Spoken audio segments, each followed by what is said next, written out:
વર્ષે 75મા પ્રજાસત્તાક દિન નિમિત્તે શ્રી વિરાણી પ્રાથમિક શાળા વતી હું આપ સૌનું હાર્દિક સ્વાગત કરું છું. મારું નામ ચાવડા નિકિતા નિલેશભાઈ છે. હું ધોરણ 7માં અભ્યાસ કરું છું.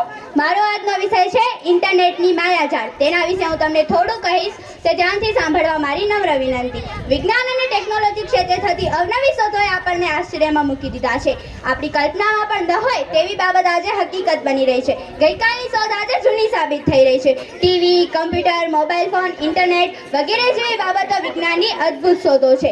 આજનું વિશ્વ ઇન્ટરનેટની માયાજાળથી જોડાયેલું છે. ઇન્ટરનેટનો અર્થ થાય છે આંતરિક જાળ. તેમાં વિશ્વનું કોઈ પણ કમ્પ્યુટર અન્ય કોઈ પણ કમ્પ્યુટર સાથે જોડાય છે. આમ થાય ત્યારે ઇન્ટરનેટ મુખ્ય 3 પ્રકારના કાર્ય કરવામાં સમર્થ થાય છે. 1.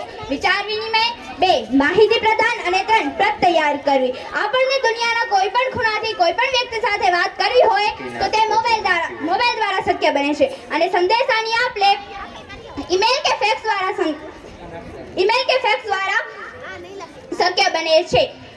આપણા વૈજ્ઞાનિકોનું સ્વપ્ન હતું કે તેઓ દુનિયાના ખૂણે-ખૂણેથી શક્ય તેટલી જાણકારી એકત્ર કરી અને તેનો સંચય અંતરિક્ષ દ્વારા કરે. અને હા, તેઓએ આ દિશામાં પોતાના પ્રયત્નો પણ આદર્યા અને તેના પરિણામે 1980 થી લગભગ ઇન્ટરનેટનો ઉપયોગ શરૂ થયો અને તેના પરિણામે 1984માં લગભગ 1000 જેટલા કમ્પ્યુટરો એકબીજા સાથે જોડાવવામાં આવ્યા અને તેના પરિણામે 1991માં www એટલે કે વર્લ્ડ વાઇડ વેબ નામની વેબસાઇટ સામાન્ય પ્રજા માટે ખુલ્લી મૂકવામાં આવી. તેમાં કમ્પ્યુટરનું એક જ બટન દબાવતા લગભગ બધી જાણકારી મળી જાય છે. આજના દિવસોમાં તો તેમાં જ્ઞાન, વિજ્ઞાન, કલા, મનોરંજન, ચિત્ર, સંગીત વગેરે જેવી બાબતો કમ્પ્યુટરનું એક જ બટન દબાવતા મળી જાય છે.